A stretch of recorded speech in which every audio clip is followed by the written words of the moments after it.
JDCap 26 disappears in hobbies. And hi, guys and girls. This is a tool called a bench block, and it's used for gunsmithing and to take things apart. And what you do is you can knock the pins out with a hammer on certain things, like on actions and 1911s and things like that. You can turn it over also and use this side too.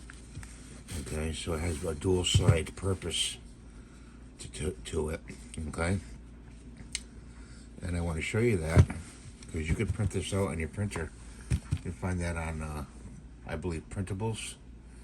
So thanks for watching. Have a great day. God bless you. Please rate, subscribe, and give the thumbs up. And bye for now.